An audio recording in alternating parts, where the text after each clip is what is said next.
자, 우선 그 첫 번째 나오는 내용은 또 이제 문맥 보는 거잖아요. 그래서 문맥 보는 거니까 그 각 이제 문장에서 보기 1번하고 2번에 있는 내용뿐 아니고 그 문장에 들어 있는 그 단어의 그 뉘앙스를 잡아내는 게 중요한 거니까 그거를 잘 보셔야 될 것 같아요. 자, 우선 1번 문제가 하나는 1번 그 보기 1번이 everyone이고 2번이 no one이에요. 그러니까 뭐 긍정이냐 부정이냐의 문제이긴 한데 제일 중요한 단어가 뭐냐면 그 문장을 보시면 Edith was conspicuous at the dance라고 할 때 conspicuous라는 단어가 나오는데 이게 제일 중요한 이제 핵심적인 단어입니다. 자, 이게 요 단어를 이제 모르면 이제 안 되는 거죠. 요걸 알아야만 이 문제가 풀리는 건데. 자, 요 단어는 conspicuous라는 요 단어가 눈에 띈다는 뜻이에요. 두드러진 아니면 눈에 띄는 할 때 쓰는 단어인데, 그러니까 흔히 이제 많이 쓰는 단어는 그 outstanding이죠. 제일 많이 쓰는 단어가 outstanding이라고 생각하시면 돼요. 이 단어가 가장 이제 대표적인 단어고 outstanding 하는 단어가 이게 이제 그 혼자 여러 이제 비슷한 키를 가지고 있는 사람들이 모여 있는데 그 중에 한 명이 이제 키가 너무 커 그러면 이제 눈에 확 띈다라고 해서 혼자서 이제 그 위에 티가 나온 거예요. 티가 나올 만큼 서 있다라고 해서 outstanding이라는 단어를 쓰는 건데 그게 눈에 띈다라는 의미하고 같은 뜻으로 보시면 됩니다.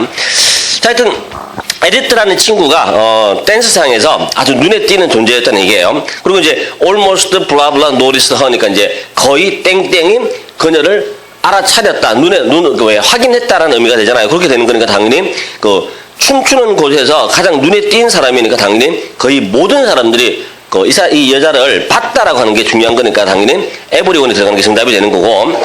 자, 그 다음에 요 단어도 이제 많이 이제 나오는 거니까 알아두셔야겠죠. 이게 동사로 쓰는 겁니다. 명사로 쓸 때하고 동사로 쓸 때 다릅니다. 보통 흔히 이제 토익에서는 notice라는 단어가 나오면 공지사항이라고 많이 번역을 해요. 이렇게 번역을 하는데 이거는 명사로 썼을 때 얘기고 지금 우리가 보는 문맥에서 notice는 동사로 쓴 거란 말이에요. 동사로 쓰면 이 뜻이 뭐냐면 알아차리다 아니면 보다라는 의미가 있습니다. 이게 나중에 지각동사의 한 종류로도 쓴단 말이에요. 그래서 그냥 뭐 what이나 see하고 거의 같은 개념으로 보시면 됩니다. 자, 그래서 거의 모든 사람들이 그녀를 알아차렸다 아니면 봤다라는 말로 번역하시면 되는 거고.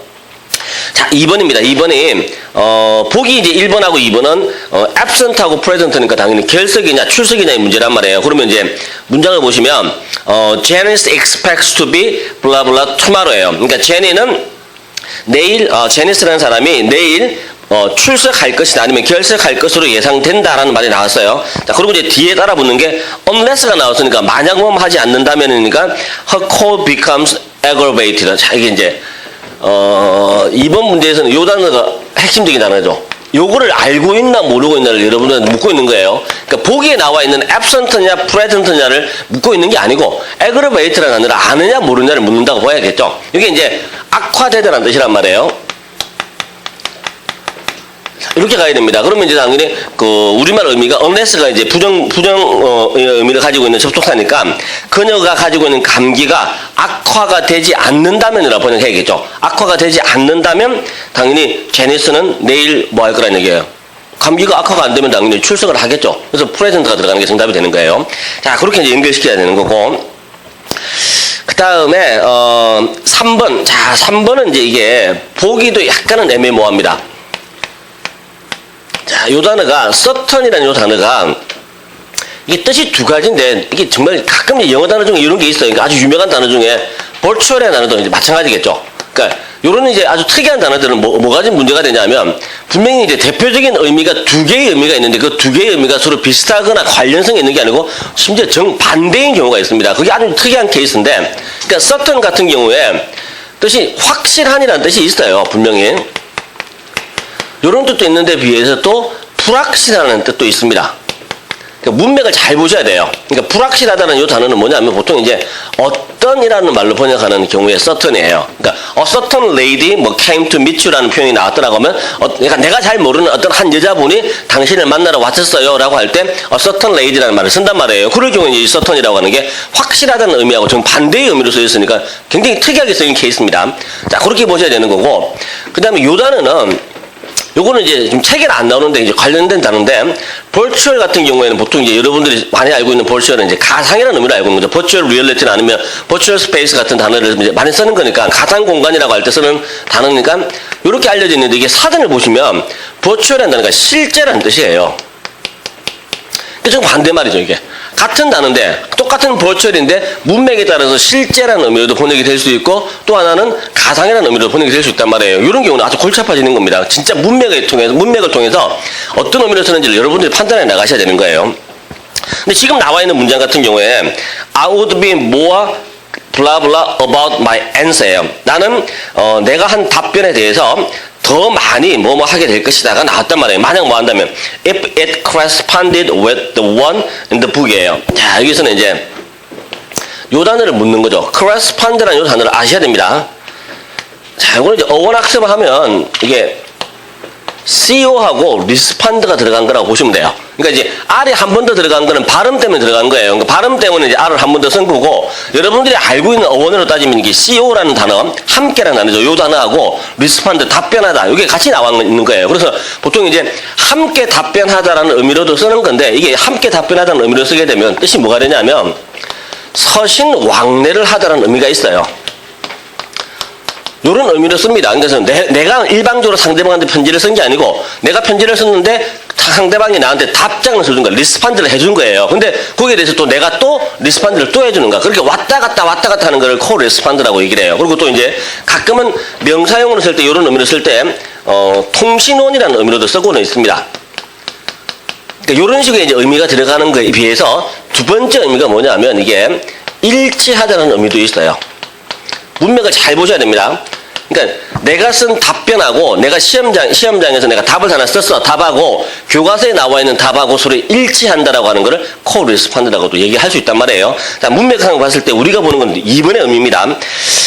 자, 그래서 만약에 그 내가 쓴 답변이 교과서에 나와 있는 답변하고 잘 일치가 된다면, 그죠? 그러니까 수능한다, 이게 조응한다는 얘기예요. 일치가 된다면 나는 내가 한 답변에 대해서 좀 더 많이 내가 뭐 할 수 있다는 얘기예요. 당연히 확신을 할 수 있다는 의미가 되겠죠. 그래서 이게 지금 위에, 그러니까 정답은 서턴이 정답인데, 이게 정답인데, 요런 의미의 서턴을 쓰고 있는 거예요. 확실하다는 의미에. 그 다음에 이제 나머지 보기는 dubious라는 단어가 나오는데, 이거는 이제 발음 자체는 좀 변했어요. dubious라고 해서 발음이 좀 변하긴 했지만, 이게 스펠링도 많이 변하긴 했네요. 그죠? 이게 여러분들이 알고 있는 단어로 따지면 요거의 출발점은 doubt예요. doubt라는 단어가 dubious로 스펠링이 좀 바뀌어버린 건데, 의미는 이제 동일한 의미입니다. doubt가 이제 명사로 쓰면 의심이라는 뜻이니까, dubious는 이제 의심스러워하는, 아니면 뭔가 좀 깨름직한 이런 느낌이 나는 그런 표현이 dubious라는 단어예요. 자, 당연히 정답은 이제 certain이 답이 되는 거고. 자, 그 다음에 4번. 자, 4번은 지난 시간에 했던 겁니다. 지난주에 우리 공부했던 건데 한 번 더 나왔어요. 자, 지난주에 우리가 했던 게 요거 두 단어가 좀 특이하다 그랬잖아요. 이게 뭐가 특이한 거냐면, urban하고 rural이라는 이 단어가 특이한 거는 둘 다 형용사고 서로 반대말이란 말이에요. 이게 이제 반대말 관계를 형성하는 건데, 하필이면 이제 이게 도시라는 뜻이고 이게 시골이라는 뜻인데, 우리가 많이 쓰는 명사용으로 따지면 도시는 city고 시골은 country란 말이에요. 그러니까 그거하고 이제 스펠링이 완전히 바뀐 거잖아요. 그게 좀 특이한 겁니다. 그거 잘 기억하셔야 됩니다. 요거의 명사형이 city예요. 이게 city라는 단어의 형용사가 따로 없습니다. 5번이 city의 형용사인 거예요. 스펠링이 확 바뀌어버렸기 때문에 굉장히 특이합니다. 그 다음에 country라는 단어가 형용사로 쓰면 rural을 쓰는 거예요. 자, 이렇게 봐야 되고, 그 다음에 요거하고 이제 비슷한 단어가 지난주에도 우리 했던 게 이제 이렇게 이제 스펠링이 많이 변하는 게, 요 단어도 많이 변환되잖아요. 솔라하고 루나라는 단어도 스펠링이 확 바뀐 거죠. 이게 이제 태양이라는 뜻이고, 이게 달이라는 뜻인데, 보통 이제 명사로 쓰면 sun하고 moon이 있는데, 그러니까 sun이든 moon이든, sun은 그나마 좀 비슷하긴 해요. 요거는 좀 비슷하긴 한데 스펠링이. 근데 요거 같은 경우는 완전히 이제 스펠링이 또 바뀌었잖아. 전혀 연관성이 없단 말이에요. 요런 단어들이 시험에서 많이 출제되는 단어들입니다. 그러니까 의미는 어렵진 않아요. 어렵진 않은데 스펠링이 변했기 때문에 요 두 단어의 관계를 잡아내기가 만만치가 않습니다. 자, 그래서 일단 지금 나와 있는 거는 도시하고 시골 두 개가 나온 거예요. 그러면 이제 내용을 보시면 The trip to school is usually longer. 학교까지 가는 그 이동 시간입니다. 트립은 이동 시간인데, 학교까지 가는 이동 시간이 일반적으로 더 길다, 더 많이 걸린다는 얘기예요. 어디에 살고 있는 아이들이냐면 뒤에 이제 데니엘을 먼저 보세요. 누구 보다인데 for those living 할 때 those가 또 사람들이잖아요. living in the city. 도시에 살고 있는 사람들보다는 당연히 이제 가로수기는 시골 아이들이겠죠. 시골 아이들이 학교까지 가는데 시간이 훨씬 더 걸린다라는 얘기니까 정답은 이제 이번에는 루럴의 답이겠죠. 그러니까 지난 시간에는 어머니 답으로 나오는 걸 봤는데 오늘은 이제 루럴이 답인 거예요. 자, 이렇게 보셔야 되는 거고. 그 다음에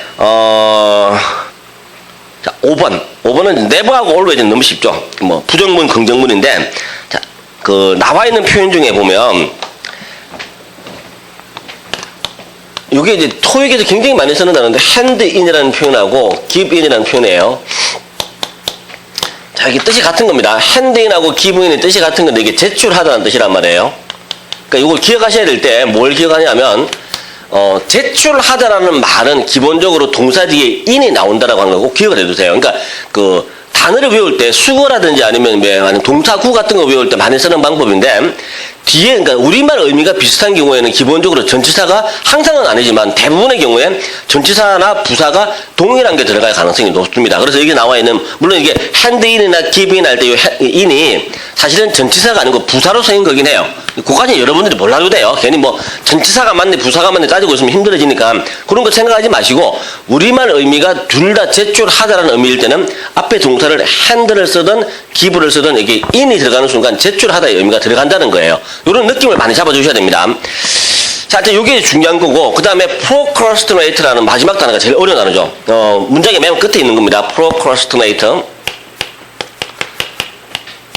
자, 이게 이제 지연시키다라는 뜻인데 자꾸 일을 똑바로 안 하고 제때 일을 안 하고 자꾸만 일을 뒤로 미루는 거예요. 그러니까 내일 하지 뭐 시간 좀 남았으니까 뭐 나중에 뭐 급하면 하지라고 하면서 뒤를 미루는 거는 procrastinate라고 하는데 이게 이제 소위 말해 딜레이하고 뜻이 비슷한 거죠. 뒤를 자꾸 미루는 겁니다. 미루다, 지연시키다는 뜻인데 자, 문맥을 다 보시면 제프리한 친구가 hands his report 그의 보고서는 hands in 한 거잖아요. 그죠? 제출을 하는데 on time 제 시간에 제출을 한다라는 말이 나온 거예요. You can accuse him of procrastinating입니다. accuse A of B도 이제 나왔네요. 이게 이제 accuse A of B는 비난하다입니다. 자, 이게 이제 이렇게 쓰면 비난하다인데 이게 사람이에요. A가 사람입니다. A라는 사람을 accuse 비난하는데 뒤에 of B가 뭐냐면 B라는 이유 때문에 이 말이에요. 이게 항상 외울 때 그렇게 외우셔야 됩니다. accuse A of B만 외우지 말고 뜻도 같이 외워두세요. A를 B라는 이유 때문에 비난하다라고 할 때 accuse A of B를 씁니다. 자, 그러면 이제 you can accuse니까 그죠? 그를 비난할 수가 없어. 뭐 때문에? 자꾸 뒤로 미룬다고 해서 지연시킨다는 이유로 당신은 그를 비난할 수는 없을 것입니다. 라고 얘기한 걸로 봐서는 앞에 문장에서 제프리는 어떠다는 얘기예요? 보고서 제출할 때 웬만하면 제 시간에 항상 제출했겠죠. 대부분의 경우에, 그죠? 뭐, always가 들어가는 게 맞는 거예요. never가 들어갈 수가 없습니다. 자, 그게 이제 문맥의 의미를 통해서 문장을 풀어나가는 방법입니다. 자, 그렇게 보시면 되는 거고, 자, 그 다음에, 자, 다음 문제에 나와 있는 이제 단어들을 한번 봅시다. 자, 단어들이, 자, 요거는 이제, 영어 단어를 공부하면서, 이게 왜 중학교 1학년들이나 중학교 2학년 정도 아이들은 이제 너무 애들이 어리니까 어떤 문제가 생기냐면 근데 여러분들도 비슷한 경우도 되게 많아요. 그러니까 나이가 이제 많이 들었지만 그 어린 시절에 영어 공부를 많이 안 하신 분들 같은 경우에는 뒤늦게 이제 막 공부를 하려다 보니까 뭐 어떤 문제가 생기냐면 한국어에서 우리나라 사람들이 한국어를 구사하는데 중간중간에 영어 단어를 막 넣어가지고 쓰고 있단 말이에요. 쓰고 있는데 그거를 그러니까 한국어의 문맥상에서는 충분히 여러분들이 뜻을 알 수 있는데 그거를 영어 단어로 바꾸면 모르는 경우가 너무 많은 거예요. 그건 너무 아까운 거잖아.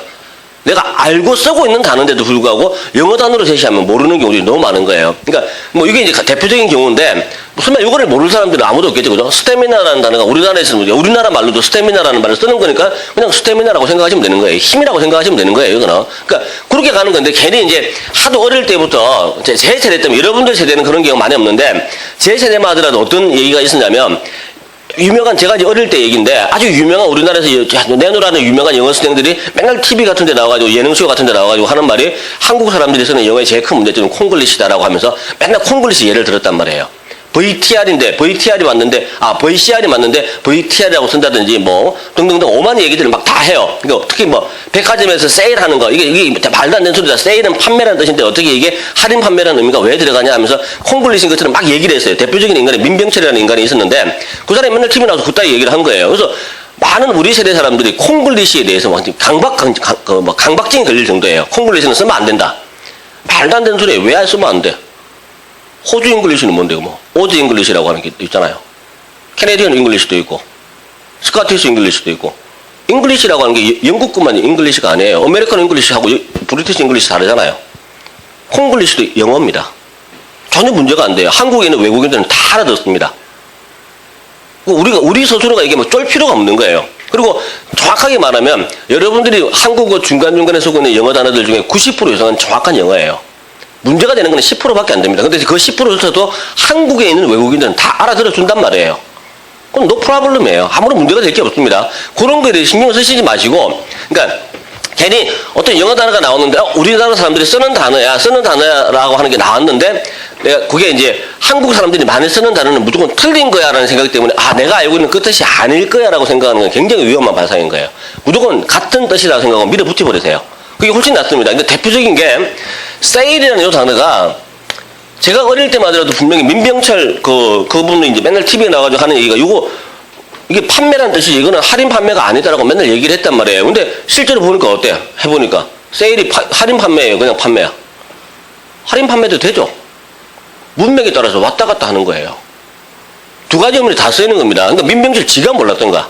그러니까 영어도 못하는 것들이 나와가지고 막 TV에 나와가지고 그 공중파 방송에서 막 말도 안 되는 소리를 막 찌끄러 놓은 거예요. 그래서 온 국민들이 영어에 대해서 콩글리시에 대해서 이게 병적일 정도의 콩글리시를 싫어하는 어떤 현상이 일어날 수밖에 없는 그런 걸 만들어내버렸는데 아주 심각한 문제입니다. 이런 거는 그냥 막 쓰시면 되는 거예요. 그러니까 하여튼 우리가 한국말 중간중간에 쓰는 영어 단어들은 웬만하면 다 맞는 말이라고 생각하시고 밀어붙이세요. 이것도 당연히 우리가 쓰는 말이고 정확한 뜻으로 쓰고 있는 단어였습니다. 자, 그 다음에 security라는 단어는 요거는 이제 이건 보안이라는 뜻으로 쓰는 단어인데 이것도 우리말에서 많이 쓰는 거잖아요. 보통 이제 무슨 회사지 보안 회사라고 해가지고 무슨 이름이 유명한 데가 뭐가 있지? 캡슨가? 하여튼 그런 이상한 사설 업체들 많잖아요. 왜 도둑이 침입했다 그러면 막 배를 올리고 하는데 그런 회사들을 보통 보안 회사라 그러는데 거기를 영어로 뭐라면 security company라고 한단 말이에요.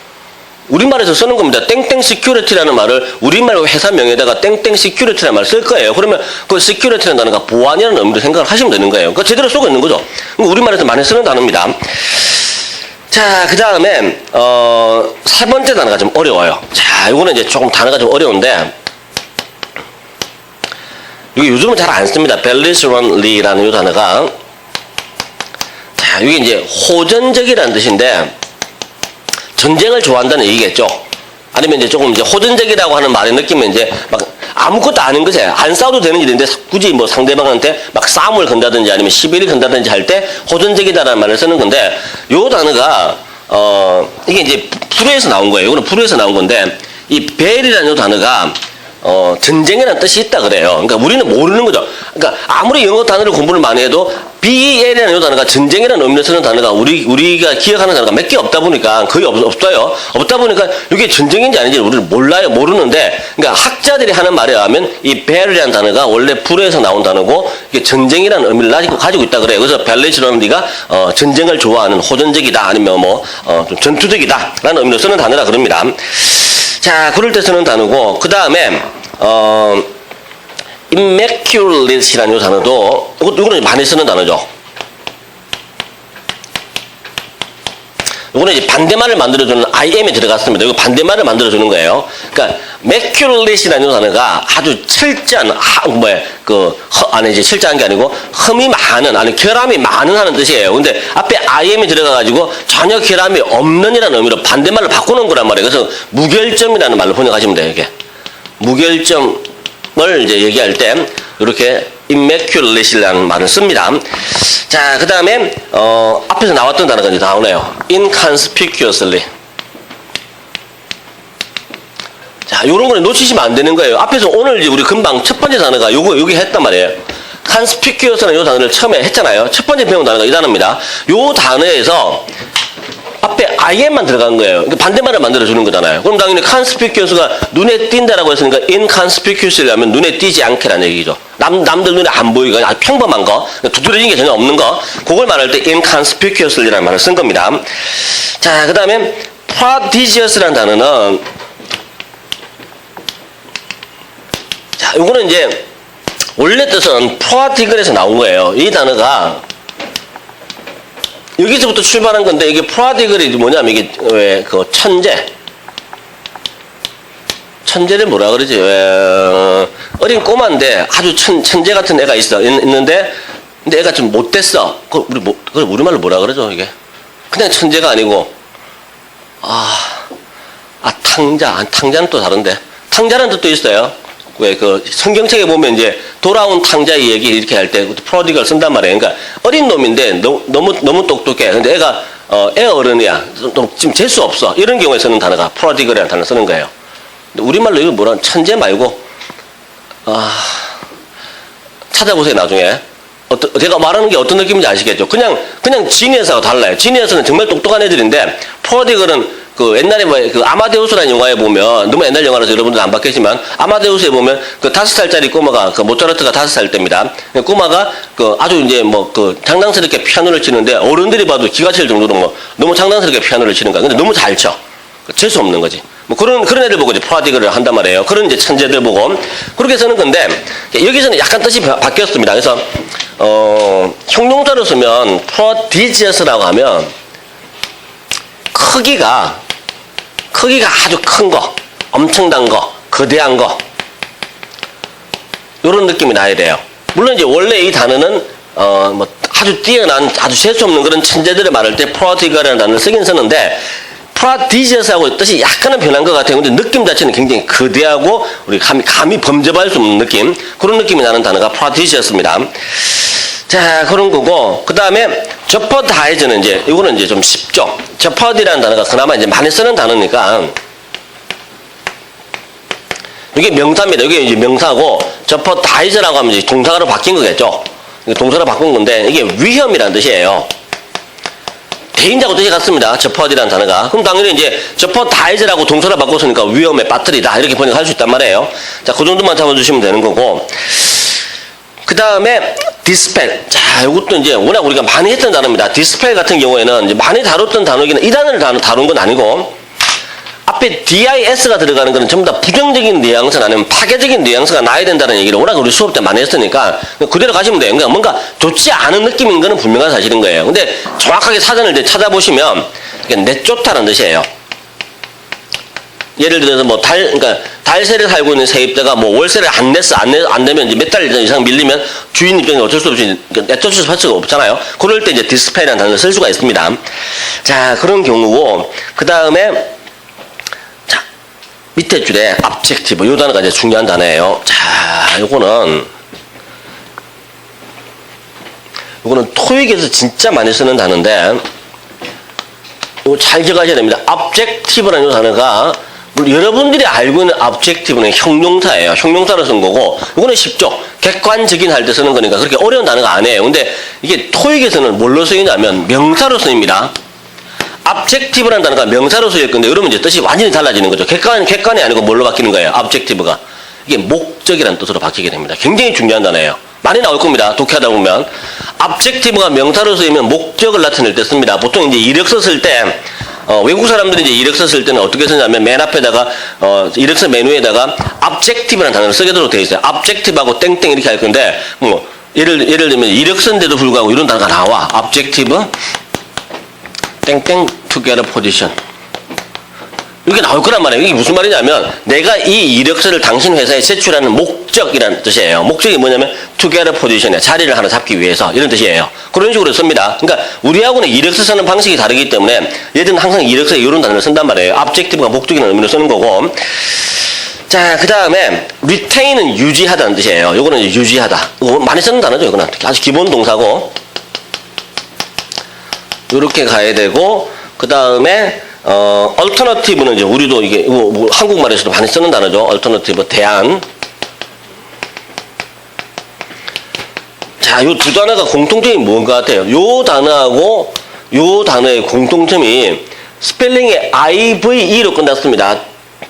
IVE로 끝나는 거는 웬만하면 형용사로 쓰는 게 일반화되어 있어요. 근데 이제 특이하게도 objective가 명사로 쓰고 alternative도 명사로 쓸 수 있다는 거죠. 요거 자체가 명사로 쓰이는 경우들이 간혹 있습니다. objective는 목적이고 alternative는 대안이라는 뜻으로 쓴 거란 말이에요. 이런 걸 놓치시면 안 되는 거예요. 좀 특이한 단어고, 그 다음에 뭐 요거는 이제 자, 요거는 이제 뭐냐면 나는 게임을 안 하기 때문에 잘 모르는데 여러분들은 게임을 많이 할 거니까 다 아는 거죠. 리니지라는 게임이 한때 유명했던 걸로 알고 있었는데 지금도 아마 광고에서 한 번씩 봤는데 이게 리니지라는 이 스펠링을 맨날 내가 말로 리니지라는 말을 써왔고 그 다음에 게임 시작할 때마다 맨날 이 리니지라는 이 스펠링을 봤음에도 불구하고 사전을 한 번도 안 찾아본 거야. 그러니까 단어가 늘 리가 없는 거죠. 또 한번 찾아보세요. 뭐든지 영화나 음악이나 뭐 게임이나 뭐든지 TV 화면 보는데 영어 단어가 나오면 찾아보도 얼마나 편해. 사전 가지고 하는 것도 아니고 핸드폰만 이렇게 한번 치면 되는 건데 찾아봐야만 실력이 느는 거예요. 이렇게 외운 단어는 절대 까먹질 않습니다. 이게 무슨 말이야, 리니지가? 혈통이죠. 혈통이나 가계도 같은 걸 말하는 거란 말이야. 그러니까 집안의 어떤 가계 이런 거 있잖아요. 왜 족보 이런 거 그런 거 말할 때 쓰는 단어예요. 이게 리니지가. 그러니까 이런 거를 공부를 하시라는 얘기야. 이거 절대 안 까먹어요. 만약에 이제 수업 시간에 이렇게 들으면 까먹어 또. 나도 내일 되면 또 다 기억을 못할 거면. 근데 여러분들이 만약에 게임을 하다가 이 단어가 원래 뜻이 뭐였지 궁금해. 그래서 내가 한번 찾아봤어. 그래서 이게 혈통이구나 하는 뜻으로 내가 알았다면 요 단어는 까먹을 리가 없어요. 내가 원해서 찾아보는 경우는 잘 안 까먹습니다. 근데 선생님들이 수업 시간에 맨날 얘기해 주면 이게 기억이 안 날 리가 없어요. 이 단어가. 자, 그런 거고. 그 다음에 프롤롱. 자, 이것도 프롤롱도 이거는 지금은 이제 광고가 이미 끝나버렸기 때문에 이제 안 나오는 건데, 한때 이게 어디서 많이 나오냐면, 매치니코프라는 광고가 한 10년 전이에요. 10년 전에 TV에서 매치니코프라는 그 야쿠르트를 광고하는데, 항상 뭐가 나오냐면, 한자로 생명 연장의 꿈 하면서 그 글자가 이게 화면에 막 뜨는데, 그 생명 연장의 꿈이라는 글자가 뜨는데 그 뒤로 눈에 잘 안 보이지만 희미하게 영어로 되어 있는 어떤 문서의 한 부분을 글자가 위로 막 올라가듯이 해가지고 뒷 배경화면에 영어 글자가 이게 막 올라가는 게 있어요. 거기 보면 뭐가 나오냐면 to prolong life라는 표현이 그 화면 뒤에 잘 올라갑니다. 올라갈 때 그거를 놓치지 않고 딱 캐치를 해야 되는 거죠. 이게 뭐였지? 또 궁금한 거 찾아봐야 되는 거야. 당연히 생명 연장의 꿈이라는 우리말하고 뒤에 이제 영어로 쭉 올라가는 글자가 to prolong life 나와서 당연히 prolong이 무슨 말일 것 같아? 연장하다는 얘기겠죠. To prolong life가 뭐냐면 생명을 연장하기 위해서라는 뜻이었단 말이에요. 이렇게 가야 됩니다. 이렇게 외워야만 이거 안 까먹어요. 그러니까 prolong이라고 하는 건 이게 연장하다라는 뜻인데 이게 우리가 TV 매체에서 경험할 수 있는 거는 광고에서 쓰는 그 to prolong life라는 이 말을 생명을 연장하다는 의미로 쓰고 있는 게 분명히 제시가 됐으면 놓치지 말고 잡아줘야 되는 거예요. 그거를. 물론 지금은 이 광고가 안 나오니까 여러분들이 보기는 힘든 광고긴 하지만 자, 그렇게 이제 단어들을 잡아주셔야 됩니다. 자, 그 상태에서 이제 문제를 보세요. 또 6번. 자, 6번이 파이오니어즈가 먼저 나오는데, 파이오니어즈가 이게, 이것도 이제, 제가 개인적으로 나는 제가 중학교 때 파이오니어라는 단어를 외웠는데, 지금까지 지금 몇 년이 지나서 40년이 지났는데 이 단어를 안 까먹는단 말이에요. 왜 안 까먹냐면, 내가 교과서에서 공부하려고 보는 게 아니고, 그 당시에 아주 옛날에 제가 정말 중학교 때니까, 초등학교 때면, 지금은 한 40년 전 얘기예요. 굉장히 옛날이란 말이에요. 옛날에 그 당시에 내가 살고 있는 동네 전체에서 TV 있는 집이 우리 집밖에 없고 뭐 그런 시절이야. 옛날에는 좀 잘 살았어요. 지금은 가난하지만. 그러니까 그런 시절이야. 그런 거 뭐 TV에서나 여러분들이 옛날 영화에서나 보는 그런 동네였는데, 그러니까 동네 전체에 동네가 몇 가구가 되진 않지만 TV 있는 집이 우리 집밖에 없고 냉장고 있는 집이 2집밖에 없고 뭐 이런 시절이에요. 근데 그때 우리 아버지가 뭘 사왔냐면 전축을 하나 사온 거야. 전축이 뭔지 알죠? 전축이 뭔지 모르지? 하여튼 LP판 듣는 그걸 우리는 옛날에 전축이라 그랬어요. 그 오디오 시스템을. 전축이라 그랬는데, 우리나라에서 만든 이 오디오의 어떤 브랜드 명 중에 아주 유명한 게 파이오니어라는 아주 유명한 오디오가 있었어요. 우리나라에서만 유명한 거. 그러니까 비싼 건 아니에요. 그러니까 외국하고 비교하면 뭐 엄질도 떨어지고 별거 아니지만, 그 당시에 이제 옛날에는 내 입장에서는 그게 최고의 어떤 오디오 기구였단 말이야. 그러니까 그거를 이제 아버지가 사시는데, 어린 마음에, 이름이 파이오니어 멋있어 보이는데 이게 뭘까라고 하고 사전 찾아본 거예요. 그때 내가 외웠던 이 단어가 지금도 안 까먹고 있는 거라는 얘기예요. 계속 그렇게 영어 단어를 공부를 하셔야 됩니다. 자, 이게 개척자입니다. 선구자 아니면 개척자라고 할 때 쓰는 단어인데, 자, 이건 당연히 이제 약간 문화적인 지식까지 좀 들어가야 될 이유가 파이오니어라고 하는 게 모든 분야에서 쓸 수가 있겠죠. 개척자라고 하는 게 뭐 한두 명이 아니겠죠. 근데 일반적으로 영어 문장에서 파이오니어라는 단어가 나왔을 때는 주로 제일 많이 쓰는 게 어디냐면 미국의 서부 개척에 있어서 그 선구자들을 파이오니어라고 많이 얘기를 해요. 또 이제 프론티어라는 단어도 있습니다. 프론티어라는 단어도 나오는데 이 단어도 마찬가지예요. 프론티어 같은 경우에는 이게 프론트라는 단어가 들어갔잖아요. 앞이라는 단어가 들어갔어요. 그래서 맨 앞에 선 사람들을 프론티어라 그래요. 그래서 이제 선구자 아니면 개척자라고 많이 번역하는 건데 둘 다 그 좋은 단어는 아니에요, 사실은. 그러니까 우리가 막 선구자, 개척자면 아주 좋은 말인 것처럼 얘기를 하지만 사실은 미국 그 서부 역사에 있어서 개척자라고 하는 사람들은 그렇게 정말 개척을 하는 사람은 아니고 돈밖에 몰랐던 사람들이에요. 그러니까 왜 그러냐면 미국 정부에서 미국이라는 땅덩어리가 요렇게 이제 생겼을 때 원래 유럽에서 영국에서 막 미국으로 건너간 사람들 여기 막 모여 살았단 말이에요. 뉴잉글랜드라는 요 지역에 모여 살았는데 여기로 못 넘어갔어요. 넘어갈 수가 없는 게 이게 아팔라치안 산맥이 너무 높았어. 산맥이 너무 높아가지고 건너갈 수가 없었어요.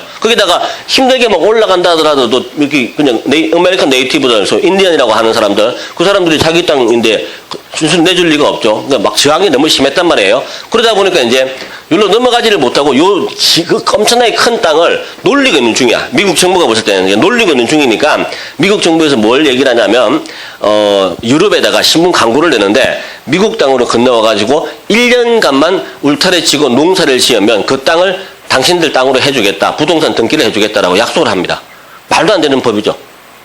지 땅도 아닌데 인디언들의 땅인데 마치 자기 땅인 것처럼 해가지고 이제 막 유인을 합니다. 근데 유럽 사람들이 건너갈 수밖에 없었던 이유가 그 당시만 해도 18세기 당시만 하더라도 17, 18세기인데 그 당시만 하더라도 유럽에서는 땅을 가지고 있는 땅 주인은 귀족만 땅 주인이에요. 보통 평민들은 땅 주인이 될 수가 없어요. 그러니까 평생 자기가 농사를 지었는데 자기 땅을 한 번도 가져본 적이 없고 다 소작농 생활하다 보니까 미국에서 갑자기 땅 준다 그러니까 욕심 날 수밖에 없는 거지. 막 건너가게 됩니다. 건너갔는데 알고 보니까 이제 뭐냐면 약속하기를 여기 가서 울타리 치고 1년간만 농사를 지으면 자기 땅으로 해준다고 하니까 이제 이 사람들이 건너가면서 어떻게 생각했냐면 평생 농사를 짓는 사람들이니까 가다 보면 어디가 농사가 잘 되는 땅인지를 한눈에 딱 알아볼 수 있는 이게 쉽게는 갖추고 있단 말이에요. 그러다 보니까 당연히 남들보다 맨 앞에 서야 되는가. 맨 앞에 서가지고 먼저 가서 깃발 꽂고 먼저 가서 울타리 치면 그게 지 땅이야, 장땡인가.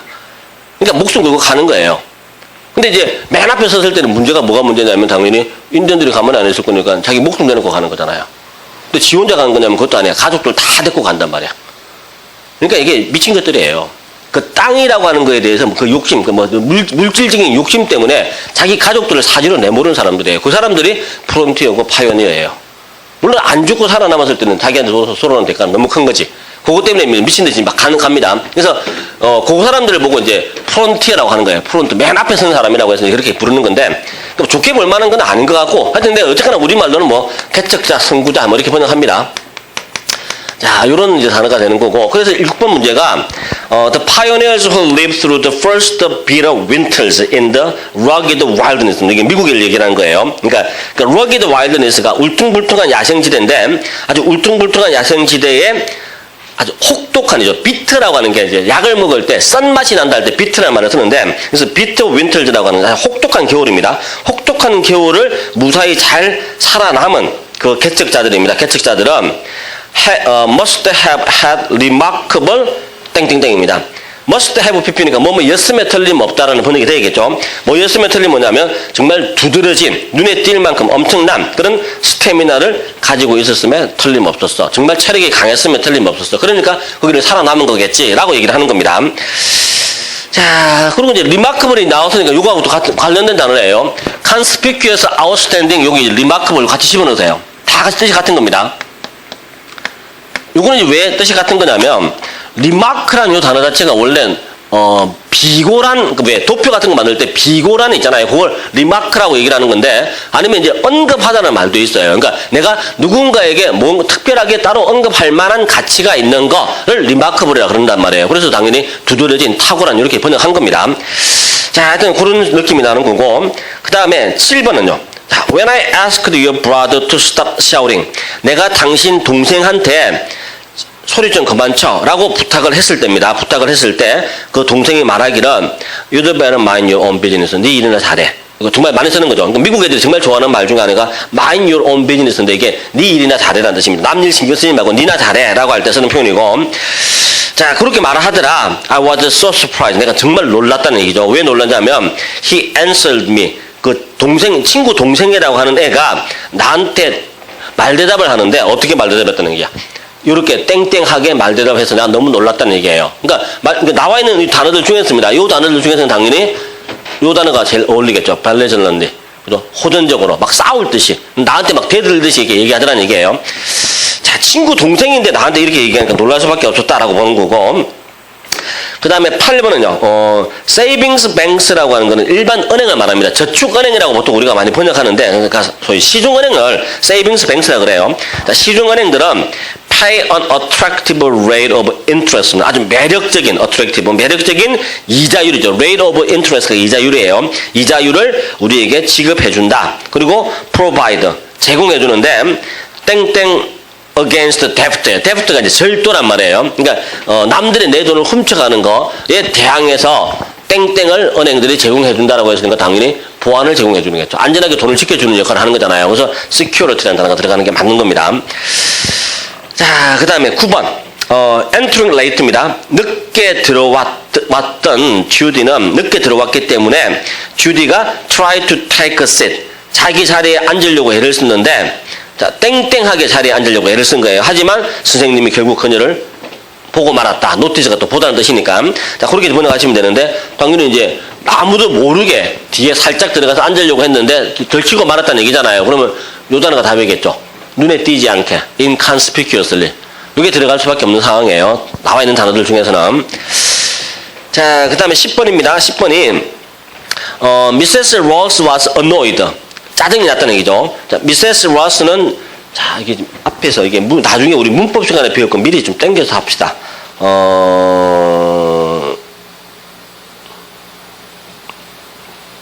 7번 문장에 보시면 7번 문장에 I was surprised 다음에 뒤에 대절이 나왔단 말이에요. 자, 이게 나왔는데 그냥 설명 안 하고 넘어가려고 했는데 또 나왔어요. 그러니까 한 번 더 봅시다. 10번 문장에 보면 또 주어가 was annoyed. 대절이 쭉 나왔어. 이게 두 번이나 나왔기 때문에 설명을 안 할 수가 없는 것 같아요. 이게 문법 시간에 많이 얘기하는 건데, 자, 이게 지금 원래 설명이 안 되는 문장이에요. 자, 이게 설명이 안 되는 이유는 뭐 때문에 설명이 안 돼요? 그러니까 영어 문장에서 that 다음에 주어 동사가 나오는 게 that이라고 하는 게 나오는 거는 거의다가 99.9%가 분사가 명사절로 고정되어 있습니다. so that 구문이 아닌 경우에는 그냥 that는 다 명사절이에요. 근데 위치가 이게 명사 위치가 아니야. I was surprised가 비동사 다음에 형용사 나왔으니까 문장이 끝이 난 거란 말이에요. 끝이 났으니까 이게 부사가 들어가야 돼요. 어떻게 명사가 왜 왔냐는 거예요. 설명이 안 되는 문장이에요. 굉장히 특이한 겁니다. 밑에도 마찬가지예요. was annoyed니까 문장 끝났어요. 비동사 플러스 형용사로 문장 끝났어. 끝났으니까 당연히 뒤에는 명사가 나오는 게 아니고 부사가 나왔어야 되는 상황이에요. 근데 분명히 이건 명사절이란 말이에요.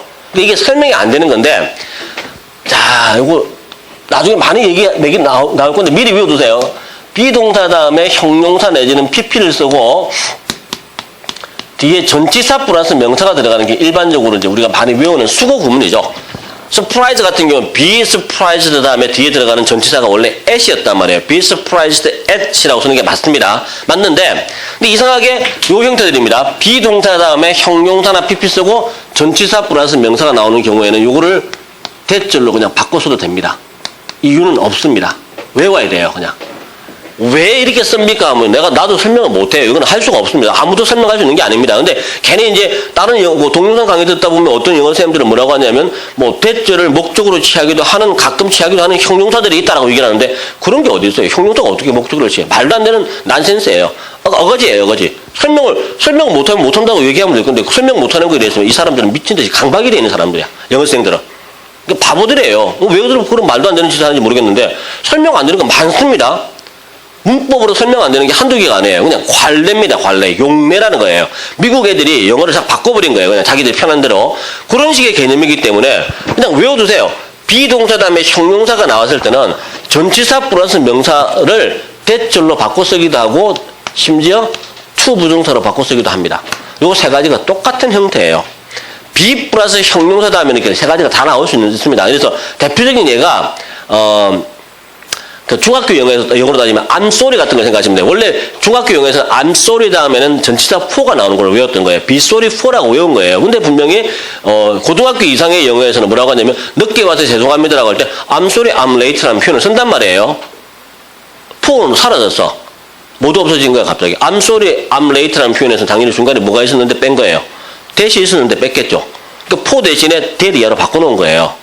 그 다음에 또, 뭐, 유감이다라고 할 때 맨날 쓰는 표현이 또 뭐가 있어. I'm sorry가 미안하다 말고 유감이다라는 말을 쓸 때 I'm sorry to hear the news라는 말 쓰잖아요. be sorry 다음에 to 부정사로 바뀌었잖아.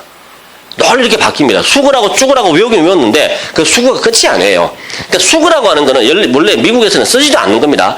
없는 거예요. 수그라는 개념이 없어요. 우리만 수그라는 말을 쓰는데 그냥 걔들이 습관적으로 쓰는 그 어떤 표현 덩어리들이에요. 표현 덩어리인데 항상 요 형태들은 이렇게 바뀔 수 있는 걸 항상 기억하셔야 됩니다. 그래서 be surprised as이고 be annoyed about이었는데 전치사를 다 빼고 그냥 that로 바꾸는 경우예요. 그러니까 번역하실 때는 that 이하에 대해서 놀라다, that 이하 때문에 짜증이 났다 이렇게 번역하시면 되는 거예요. 자, 그래서 10번 문제를 다시 갑니다. 그러니까 미세스 로즈가 짜증이 났어요. 뭐 때문에 짜증이 났냐면 그녀의 아들이 스피를 이제 쏟다는 얘기죠. 수프를 on his white shirt입니다. 그의 흰 셔츠 위에다가 수프를 쏟아버린 것 때문에 짜증이 난 거예요. 자, 뭐 했는데 그 짜증이 날 수밖에 just after she had laundered. 라운드가 이제 론드리 할 때 쓰는 단어죠. 세탁을 한 거죠. 그러니까 엄마가 이 미세스 로스가 막 조금 전에 그 옷을 빨아가지고 애한테 입힌 거야. 입혔는데 근데 입자마자 바로 이제 밥 먹다가 쏟아버린 거예요. 국을 쏟아버린 거예요. 그러니까 짜증이 날 수밖에 없어요.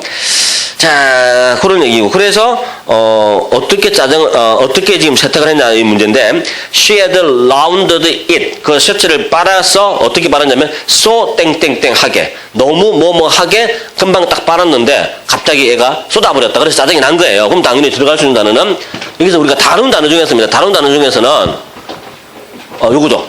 immaculately. 그죠? 아무런 흠도 없이 무결점으로 정말 깨끗하게 옷을 딱 빨아놨는데 갑자기 얘가 쏟아버렸다 이렇게 되는 겁니다. 자, 그 다음에 11번입니다. 11번이 In contrast to the diminutive people of Lilliput, Gulliver seemed an prodigious giant. prodigious 이렇게 들어가는 거예요. 들어가는데 자, 이게 무슨 말이냐면 이런 거 몰라도 됩니다. 릴리풋 이런 단어를 그저 여러분들이 외울 필요는 없는데 이거는 이제 그 글리버 여행기가 원래 여러분들이 알고 있는 글리버 여행기라고 하는 그 책은 만화죠. 만화로 여러분들이 알고 있는데 원래는 책이에요. 조나단 스위프트가 쓴 소설책인데 총 4부로 구성이 되어 있습니다. 근데 4부로 구성이 되어 있는데 우리한테 알려진 거는 1부밖에 안 알려진 거예요. 소인국밖에 안 알려진 거죠. 1부는 소인국이고 2부가 거인국이 따로 있습니다. 따로 있고 그 다음에 3부가 뭐냐면 천궁의 섬 라푸타 가 나와요. 그러니까 하늘에 떠 있는 과학의 세계가 나옵니다. 그게 일본 만화 영화 중에 왜 천궁의 섬이라는 만화가 있잖아요. 그게 그 글리버의 연기를 모방한 거예요. 모방한 거고. 그다음에 4부가 나오는데 4부는 어디로 가냐면 말이 인간을 지배하는 세계가 따로 나와요.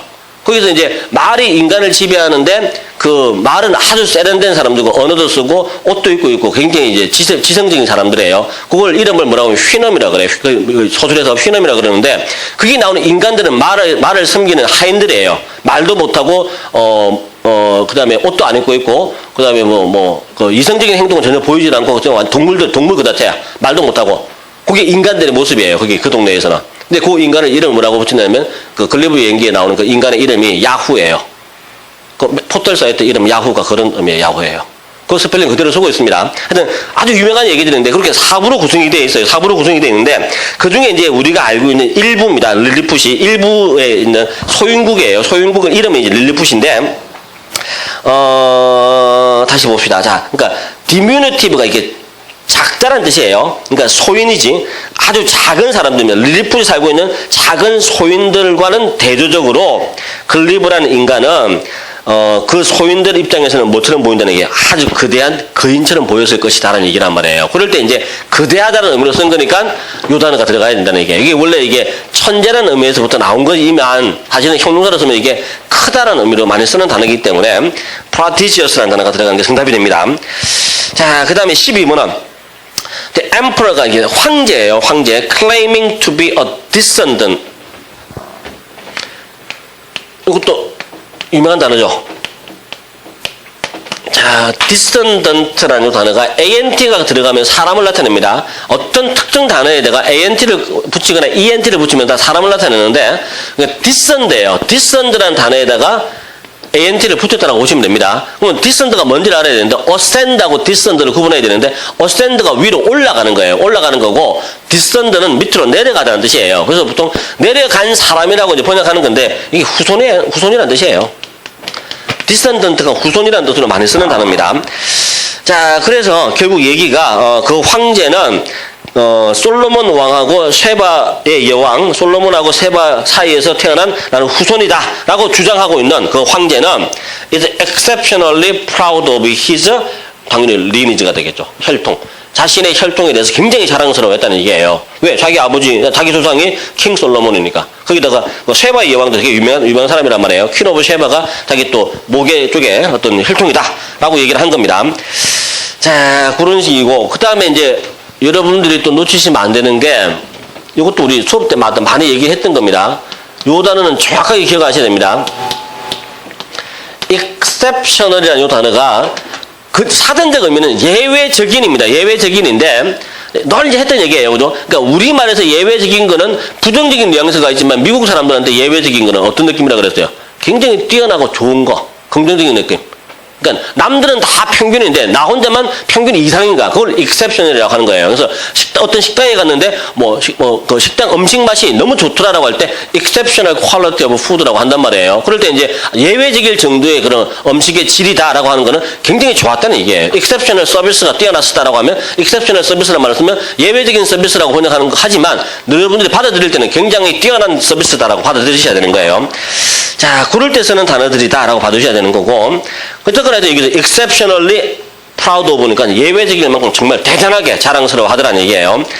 자, 그 다음에 13번은 a broken promise입니다. 깨진 약속이에요. 깨진 약속은 우정, 친구 관계죠. 친구 관계를 땡땡하게 만들지도 몰라. 당연히 jeopardize가 들어가겠죠. 위기에 빠뜨릴지도 몰라. 위험하게 할지도 몰라라는 얘기가 되는 거고. 자, 14번입니다. The champion must win tonight's match입니다. 그 챔피언은 오늘 밤 경기에서 이겨야만 해. 만약 뭐하면 if he is to retain his title입니다. 자신의 챔피언이라는 타이틀을 계속 유지하려고 하면 이 말이겠죠. retain이 유지하답니다. 이게 있네, 그죠? 자, 이게 retain 유지하는 거. 계속해서 자기가 챔피언 자리를 차지하려고 한다면 오늘 밤 경기에서 꼭 이겨야 돼라는 얘기가 되는 거고. 자, 15번은요. I wanted to end the discussion. 내가 그 토론을 끝내기를 원했어. end가 이게 동사로 쓴 거예요. 끝내다. 자, 왜냐하면 because it was serving no purpose. 어떤 목적에도 기여하는 바가 없었기 때문에. 하지만 Pat did everything. 팻이 모든 걸 다 했는데 그가 할 수 있는 모든 걸 다 한 거야. 뭐 하기 위해서? 나는 끝내고 싶었는데 팻은 그러나가 나왔잖아요. 그러나 팻은 끝내는 거야, 안 끝내는 거야? 안 끝낸다는 얘기잖아요. 그럼 당연히 나와 있는 단어 중에서 아까 했던 프롤롱이 어디다가 적었지? 아, 여기 있네요. 프롤롱. 요 단어가 들어가야겠죠. 계속해서 질질 끌려고 했다는 얘기예요. 자, 그런 식의 의미가 들어가는 거고, 문맥을 지금 보는 걸 연습하는 거예요. 문맥을 잘 잡으셔야 됩니다. 자, 16번은 You might as well buy the cheese sandwich. 너는 치즈 샌드위치를 사는 게 더 낫겠어. 왜냐하면 You have no blah blah everything 땡땡. 당신은 다른 뭐가 없기 때문에. 그러면서 하는 말이 Everything else has been sold. 다른 모든 것들이 다 이미 다 has been sold out이야. 다 매진되고 없다는 게. 물건 다 팔린 거예요. 남은 게 하나도 없어. 남은 게 하나도 없으니까 어차피 너는 네가 좋든 싫든 치즈 샌드위치를 사야 되는 상황이야. 그럼 당연히 들어갈 수 있는 단어가 alternative가 들어가야겠죠. 다른 대안이 없다는 얘기예요. 자, 그런 식의 의미가 돼야 되는 거고. 17번은요. 자, 17번은 The British Forces입니다. 영국 군대예요. Forces가 명사로 쓰면 동사로 쓰면 강요하는 건데 명사로 쓰는 힘이잖아요. 힘인데 근데 이 force라는 단어 뒤에다가 s까지 붙였어. 이렇게 복수형으로 이렇게 쓰게 되면 주로 이게 군대라는 의미로 많이 씁니다. 그러니까 보통 이제 군대를 말할 때 이걸 쓰는 건데 영국 군이에요. 브리티시 폴스는 영국 군들은 오더를 명령을 받았습니다. 뭐 하도록? To put down the rebellion. 그 반항을 아니면 저항을 진압하는 거죠. put down. 진압하라고 명령을 받았다. 하지만 제너럴 워싱턴 장군은 prevented them. prevent A프로 많이 쓰셨죠. 그들이 그 영국 군대가 그 목적을 달성하는 것을 가로막았다는 뜻인 거예요. 당연히 이제 뒤에는 objective가 들어가야 됩니다. 그 목적이라는 단어가 들어가야 돼. 자, 그 다음에 18번은요. The mass of 자, 이번에는 이제 objective가, 그러니까 17번에 들어가는 objective는, 답으로 들어가는 objective는 목적이었어요. 목적이라는 뜻이었고, 요거. 근데 18번 문장에 나오는 objective는 이제 형용사로 쓰인 거란 말이에요. 쓰이면 이건 객관적인이 맞겠죠. 그 의미가 두 가지가 다 들어가 있습니다. 자, the objective evidence 하면 객관적인 증거예요. 객관적인 증거에 이 많은 이게 묶음이죠. 묶음이 그것도 뭐에 대한 on the effects of smoking입니다. 흡연의 효과에 대한 객관적인 많은 증거들입니다. 증거들이 견해를 should blah blah notion할 때 notion이 견해입니다. 어떤 견해냐면 it is a harmless habit. 흡연이라고 하는 거는 그렇게 해를 끼치지 않는 그냥 습관의 문제다라고 많은 사람들이 생각하는 그런 일반적인 견해를 뭐 한다는 얘기예요. 쫓아낸다가 들어가야겠죠. 반박한다 아니면 쫓아낸다 이런 말이 들어가야 되는 거니까 남아있는 단어가 디스펠밖에 안 남았습니다. 이 단어가 들어가는 게 정답이 되는 거예요. 자, 그렇게 이제 잡아주시면 되는 거고. 자, 좀 쉬었다 합시다. 쉬었다가 이제 두 번째 시간에는 43쪽이죠. 43쪽에 18번 문제부터 풀겠습니다. 여기서부터 시작을 해서 이제 문제를 다시 또 뒤에 거 가지고 기출문제 가지고 풀어 나가겠습니다.